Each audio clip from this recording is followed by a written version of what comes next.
दोस्तों, आज हम आपके लिए एक बहुत ही बेहतरीन बंगाली सीरीज लेकर आए हैं जिसका सस्पेंस और थ्रिलर मुझे काफी दमदार लगा, क्योंकि ऐसी स्टोरीज मैंने फिलहाल किसी सीरीज में नहीं देखी। इस सीरीज में बहुत अलग टाइप का खतरनाक थ्रिल सेट किया गया है और अंत में आकर तो आप दांतों तले उंगलियां दबा लेंगे जब आपको इसकी हकीकत से रूबरू कराया जाएगा। इस सीरीज में टोटल 8 एपिसोड्स हैं और सभी एपिसोड्स को मैंने एक ही वीडियो में एक्सप्लेन किया है। सीरीज का नाम है अभिशाप्तो और इसकी IMDb रेटिंग है 8.3।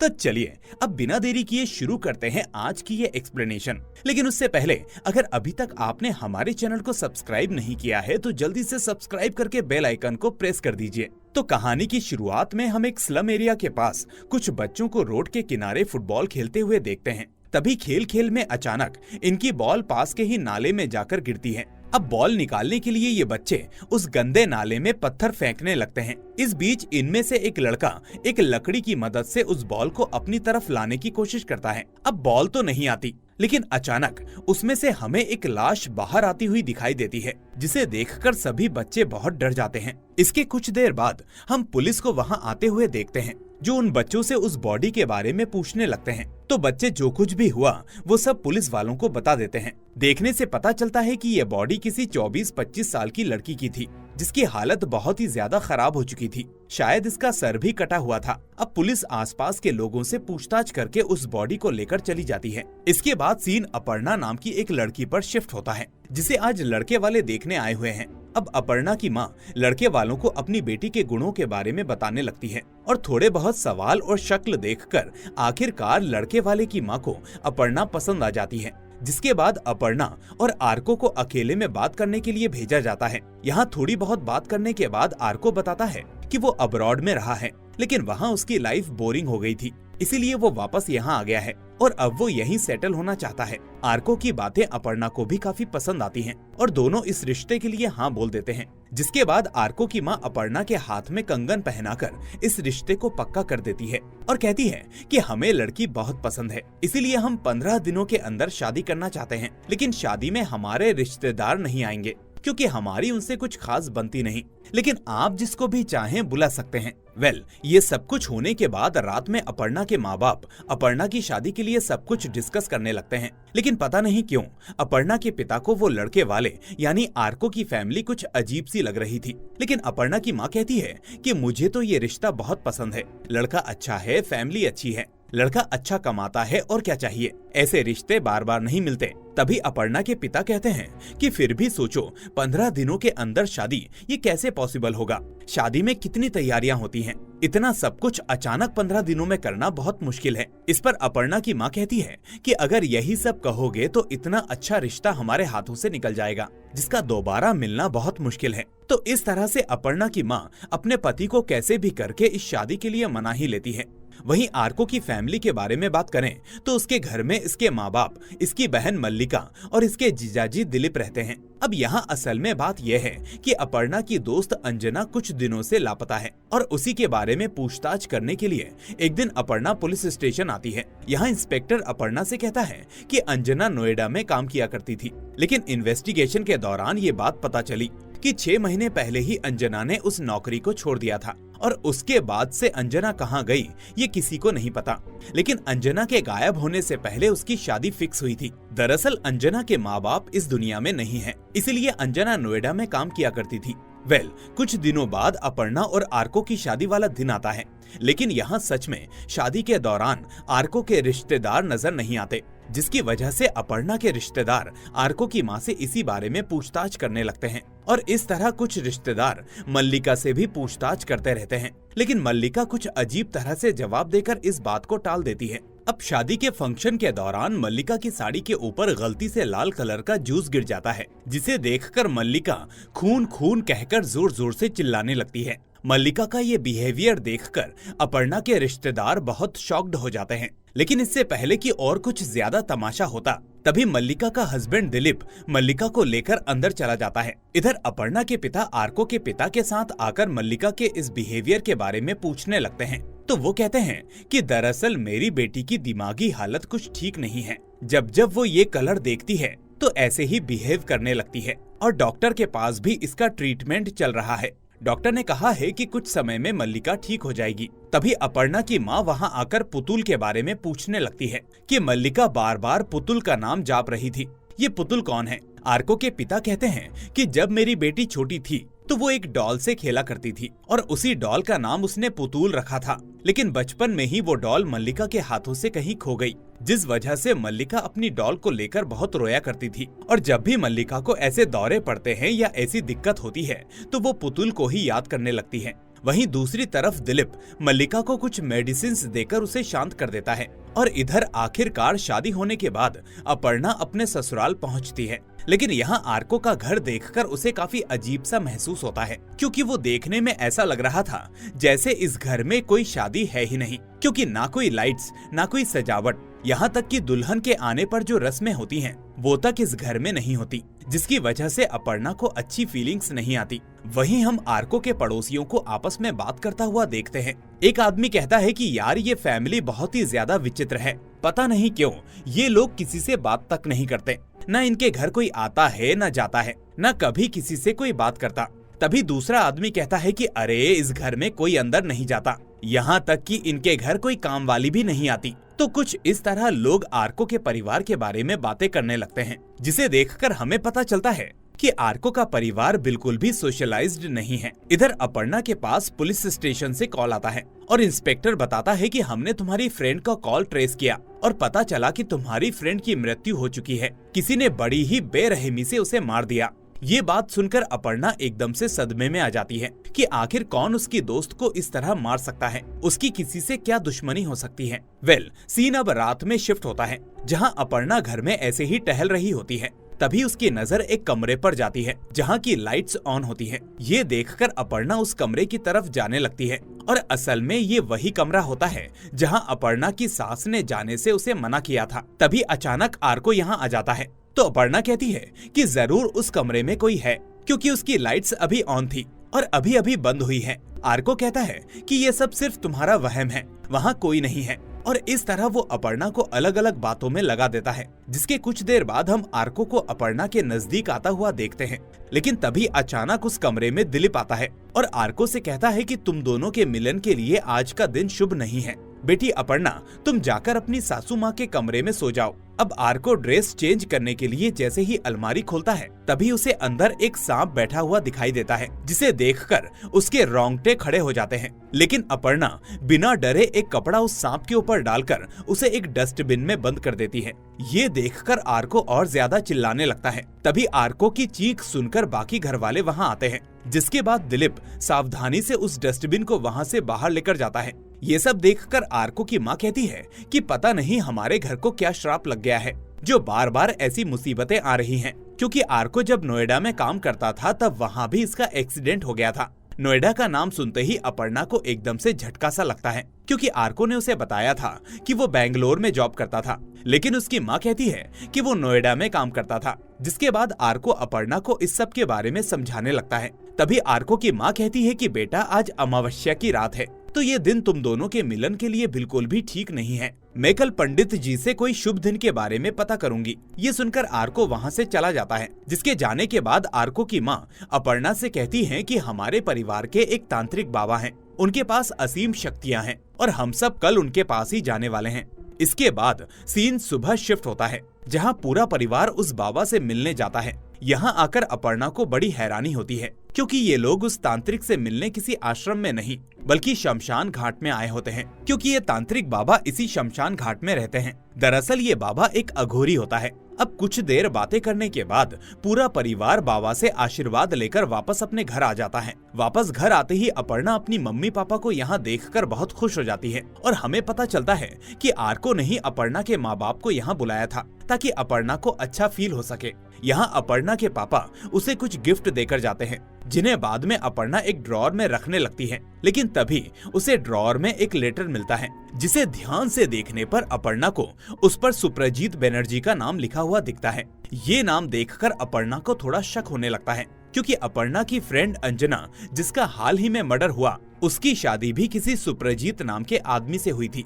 अब रात होने के बाद अपर्णा अपनी फर्स्ट नाइट के लिए रेडी होकर बैठ जाती है, लेकिन उसका दिमाग सिर्फ अपनी फ्रेंड की तरफ ही होता है। जब आर्को अपर्णा के नजदीक आने की कोशिश करता है तो वो उसकी हालत देखकर समझ जाता है, इसलिए वो अपर्णा से कहता है कि जब तुम अच्छे से नॉर्मल हो जाओगे तभी हम नजदीक आएंगे, फिलहाल तुम आराम करो। अब सुबह होने के बाद अपर्णा अपनी सास से कहती है कि माँ, मुझे थोड़ा काम है इसलिए मैं मायके जाकर आती हूँ। लेकिन हम देखते हैं कि अपर्णा मायके ना जाकर सीधा पुलिस स्टेशन जाती है। यहाँ इंस्पेक्टर बताता है कि हमने काफी छानबीन की और हमें पता चला कि जिस तरह आपकी दोस्त अंजना का कत्ल हुआ उसी तरह कुछ और लड़कियों का भी कत्ल हुआ है। और इसमें अजीब बात यह है कि इन सब लड़कियों के नाम ए से ही शुरू होते हैं। साथ ही हमने सुप्रजीत बनर्जी के बारे में पता करने की भी बहुत कोशिश की, लेकिन अभी उसके बारे में ज्यादा जानकारी नहीं मिली है। जैसे ही हमें कुछ पुख्ता सबूत मिलता है हम आपको बता देंगे। यहाँ सारी बातें सुनने के बाद अपर्णा एक पते पर जाती है और ये वही एड्रेस होता है जो अपर्णा को उस लेटर में मिला था, लेकिन उस पते पर उसे कोई नहीं मिलता। तो अपर्णा को लगता है कि शायद ये एड्रेस ही गलत है। इसके बाद अपर्णा वापस घर आ जाती है। यहाँ आकर वो देखती है कि मल्लिका उसी सस्पिशियस कमरे में किसी से बातें कर रही है, लेकिन उसके सामने कोई भी नहीं होता। तभी अपर्णा मल्लिका से पूछती है कि आपके सामने तो कोई है ही नहीं, तो आप किससे बातें कर रही हो? मल्लिका जवाब देती है कि मैं पुतुल से बातें कर रही हूँ। अब अपर्णा धीरे धीरे उस कमरे के अंदर जाती है तो उसे सामने दीवार पर एक लड़की की फोटो दिखाई देती है जिस पर माला चढ़ाई हुई होती है। उसी वक्त कमरे का दरवाजा खुला देखकर अपर्णा की सास वहाँ आती है और अपर्णा को डांटने लगती है कि मैंने तुमसे मना किया था ना कि इस कमरे में नहीं आना। तभी आर्को भी वहाँ आता है और अपनी माँ को समझाने लगता है। यहाँ अपर्णा इन दोनों से पुतुल के बारे में पूछने लगती है कि आखिर ये पुतुल कौन है। तो आर्को कहता है कि दरअसल पुतुल कोई और नहीं बल्कि मेरी ही छोटी बहन है। कुछ महीने पहले पुतुल को एक लड़के से प्यार हो गया था तो वो हमें बिना बताए उसके साथ भाग गई। उसके कुछ ही दिनों बाद हमें पता चला कि पुतुल की मौत हो चुकी है। बस उसी दिन से हमारे घर को श्राप लग गया था। जब देखो कुछ न कुछ अजीब होता रहता था। तभी दिलीप जीजू ने हमको उन तांत्रिक बाबा के बारे में बताया और आज उन्हीं की कृपा से हमारे घर में सब सही सलामत है। खैर, दूसरे दिन अपर्णा दोबारा इंस्पेक्टर से मिलने पुलिस स्टेशन जाती है। यहाँ इंस्पेक्टर अपर्णा को एक और इन्फॉर्मेशन बताने लगता है कि अब तक जो 5 लड़कियां मरी हैं, उन सभी के हाथ में एक ताबीज भी पाया गया है। ये सुनकर अपर्णा शॉक्ड हो जाती है क्योंकि उसके हाथ पर भी इस समय उसी जैसा एक ताबीज बंधा हुआ था जो उसकी सास ने ही बांधा था। इसके बाद अपर्णा जैसे ही वापस घर आती है तो सबको शक की नजर से देखने लगती है क्योंकि उसे अब अपने ससुराल वालों पर डाउट हो रहा था। तभी अचानक आर्को की माँ की तबीयत ज्यादा बिगड़ने की वजह से उन्हें हॉस्पिटल में लेकर जाते हैं। यहाँ नर्स आर्को को एक फॉर्म भरने के लिए देती है, लेकिन आर्को का दिमाग ठीक न होने की वजह से आर्को ये फॉर्म अपर्णा को भरने के लिए दे देता है। यहाँ अपर्णा पूरा फॉर्म भरने के बाद उसमें आर्को का नाम ना डालकर उसकी जगह सुप्रजीत बनर्जी लिख देती है। अब जैसे ही नर्स सुप्रजीत को बुलाती है तो आर्को उसका जवाब देने लगता है। ये देखते ही अपर्णा के होश उड़ जाते हैं और उसका शक और गहरा हो जाता है। वहीं सुप्रजीत खुद को कवर करने के लिए अपर्णा पर ही उल्टा गुस्सा करने लगता है कि तुमने मेरे नाम की जगह ये नाम क्यों लिखा। तो अपर्णा ऐसे ही बहाना बना देती है, लेकिन अंदर ही अंदर उसके मन में अब बहुत कुछ चलने लगता है कि जरूर उस घर में कुछ न कुछ हो रहा है जिसके बारे में उसे पता लगाना होगा। इसके बाद हम अपर्णा को अपने मायके जाते हुए देखते हैं। तभी रास्ते में उसे उस सांप के बारे में ध्यान आता है कि आखिर वो सांप अलमारी में कैसे आ सकता है। तभी वो आसपास के एरिया में सपेरों को ढूंढने लगती है और फाइनली उसे वहाँ एक सपेरे के बारे में पता चलता है। यहाँ आकर थोड़ा बहुत पूछने पर वो आदमी अपर्णा को बताता है कि अभी कुछ दिन पहले एक दिलीप नाम का आदमी इसको कुछ पैसे देकर इससे सांप ले गया था। ये पता लगते ही अपर्णा अपने घर न जाकर वापस अपने ससुराल आती है। यहाँ आकर वो देखती है कि मल्लिका घर में अकेली है। अपर्णा को शुरू से ही मल्लिका की हेल्थ को लेकर डाउट था और उसी बारे में पता लगाने के लिए वो जल्दी से मल्लिका की मेडिकल रिपोर्ट्स को देखने लगती है। यहाँ उसे पता चलता है कि जो दवाइयाँ मल्लिका को दी जाती हैं, वो डॉक्टर ने रिकमेंड नहीं की हैं, बल्कि वो कुछ अलग दवाइयाँ खा रही है। तभी वो मल्लिका से कहती है कि दिलीप आपको धोखा दे रहा है, जो दवाइयाँ आप खा रही हैं वो डॉक्टर्स ने नहीं लिखी हैं। ये सुनकर मल्लिका कहती है कि अब इन दवाइयों को खाने के अलावा मेरे पास कोई और रास्ता नहीं है। इसके बाद वो इस घर में क्या क्या हो रहा है इसके बारे में अपर्णा को बताने लगती है। दरअसल कुछ महीनों पहले पुतुल चंदन नाम के लड़के से प्यार करती थी। तभी एक दिन जब घर पर कोई नहीं था तब पुतुल ने चंदन को घर पर बुला लिया, लेकिन इस बीच उन दोनों को दिलीप ने एक साथ देख लिया और फौरन सभी घर वालों को पुतुल और चंदन के बारे में सब कुछ बताकर उन्हें घर बुला लिया। अब जैसे ही सभी घर वापस आते हैं तो चंदन को बुरी तरह से पीटने लगते हैं और इसी दौरान आर्को के हाथ से चंदन की मृत्यु हो जाती है। ये देखकर पुतुल डरकर अपनी जान बचाते हुए वहाँ से भाग निकलती है। तभी दिलीप उसे देखकर उसके पीछे भागता है और थोड़ी देर बाद घर आकर सबसे कहता है कि पुतुल भी अब मर चुकी है। मल्लिका कहती है कि चंदन और पुतुल के मरने के बाद ही इस घर पर श्राप लग गया है और इसी श्राप से मुक्त होने के लिए दिलीप ने अघोरी बाबा से मुलाकात की और जब पूरे परिवार ने उन बाबा को सारी बात बताई तो बाबा ने कहा कि आप लोगों ने बहुत बड़ा पाप किया है और अगर इस पाप और घर पर लगे श्राप से मुक्त होना चाहते हो तो आपको टोटल 6 लड़कियों की बलि देनी होगी और उन सभी 6 लड़कियों का नाम ऐसे ही शुरू होना चाहिए। ये सुनकर आर्को के पिता ऐसा करने से मना कर देते हैं। तभी बाबा कहते हैं कि अगर तुम लोगों ने मेरी बात नहीं मानी तो तुम सब एक एक करके खून की उल्टियां करके मारे जाओगे। इसके बाद सभी लोग वापस घर आ गए, लेकिन तभी अचानक एक दिन आर्को के पिता को खून की उल्टियां होने लगती हैं। ये देखकर सभी को समझ आया कि बाबा की बात पूरी तरह से सच है। इसके बाद एक एक करके इन सभी ने 5 लड़कियों की बलि दे दी ताकि इस श्राप से मुक्त हो सकें। और आखिरी और 6वीं लड़की तुम हो अपर्णा। ये सुनकर अपर्णा के पैरों तले जमीन खिसक जाती है और वो जल्दी से सभी सबूतों को इकट्ठा करके पुलिस स्टेशन जाने लगती है। लेकिन तभी वहाँ आर्को और उसकी फैमिली आ जाती है।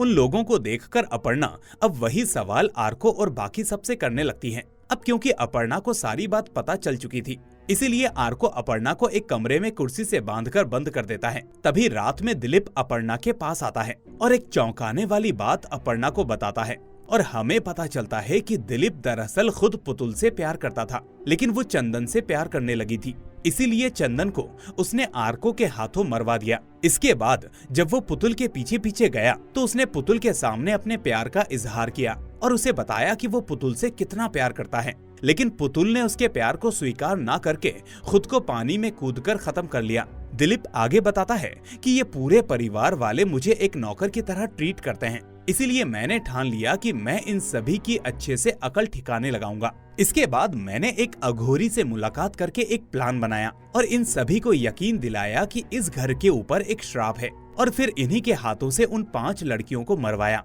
ये सारी चीजें, ये सारा प्लान मेरा ही था पढ़ना, ये सब मैं ही कर रहा था। बहुत दिनों से मेरी इच्छा थी कि मैं ये बात किसी को बताऊं और आज आखिरकार मैंने तुमको सारा सच बता दिया और अब मुझे काफी अच्छा महसूस हो रहा है। लेकिन अफसोस कि ये सच जानकर तुम करोगी क्या, क्योंकि अब तो तुम्हें भी मरना होगा। और इतना कहकर दिलीप अपर्णा को मारने लगता है, लेकिन तभी पीछे से मल्लिका दिलीप के सर पर जोरदार वार करती है और दिलीप का दिया वहीं बुझ जाता है। तभी आर्को वहां आता है और मल्लिका से अपर्णा के बारे में पूछने लगता है तो मल्लिका रोते हुए आर्को को बताती है कि उसने अपर्णा को आजाद कर दिया और अब सबको अपने कर्मों की सजा मिलेगी। अब यही बात आर्को बाहर आकर अपने माँ बाप को बताता है, जो उस अघोरी के साथ घर में ही अपर्णा की बलि देने की तैयारी कर रहे थे। वहीं हम अपर्णा को देखते हैं, जो जल्दी से घर से भागकर पुलिस स्टेशन जाने लगती है। लेकिन यहाँ भी एक हादसा होता है। एक गाड़ी वाला स्पीड से आकर अपर्णा को टक्कर मार देता है, जिससे अपर्णा के सर पर चोट लगने की वजह से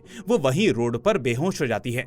तभी थोड़ी देर बाद वहाँ हम एक लड़का और लड़की को अपर्णा के पास आता हुआ देखते हैं, जो अपर्णा को होश में लाने की कोशिश करते हैं। अब जैसे ही अपर्णा उन्हें देखती है तो पूरी तरह से शॉक्ड हो जाती है, क्योंकि ये दोनों कोई और नहीं बल्कि पुतुल और चंदन ही थे, यानी ये दोनों अभी तक जिंदा थे। इसके बाद फ्लैशबैक में हमें 2 सीन दिखाए जाते हैं, जहाँ पहले सीन में जब अपर्णा शादी के बाद ससुराल आई थी तो उसे पुतुल के रूम में लाइट जलती हुई दिखाई दी थी, जो बाद में बंद हो गई थी। तब उस रूम के अंदर पुतुल ही चुपके से वहाँ आई हुई थी। वहीं दूसरे सीन में चंदन अपर्णा को उसकी शादी वाले दिन से ही फॉलो कर रहा होता है। अब अपर्णा यही सब मन में सोचने लगती है कि आखिर ये दोनों जिंदा कैसे हैं। वहीं पुतुल और चंदन का क्या राज है वो भी हमें बताया नहीं जाता। वहीं हमें दूसरी तरफ दिलीप को दिखाया जाता है, जो अभी तक मरा नहीं था। तभी हमें यहाँ एक लाइन देखने को मिलती है, the end game begins now. और इसी के साथ इस शानदार बंगाली सीरीज का होता है दी एंड। मतलब साफ है कि इसका दूसरा पार्ट भी आएगा। तो दोस्तों, आपको ये सीरीज कैसी लगी मुझे कमेंट करके जरूर बताएं। साथ ही वीडियो पसंद आई हो तो इसे लाइक करके अपने दोस्तों के साथ शेयर करना ना भूलें। और अगर नए हैं तो चैनल को सब्सक्राइब जल्दी से कर लें, ताकि ऐसी ही शानदार सीरीज आपसे मिस ना हो। अब मैं फिर मिलूंगा आपसे ऐसी ही एक बेहतरीन सीरीज के साथ। तब तक अपना ख्याल रखिए एंड थैंक्स फॉर वॉचिंग।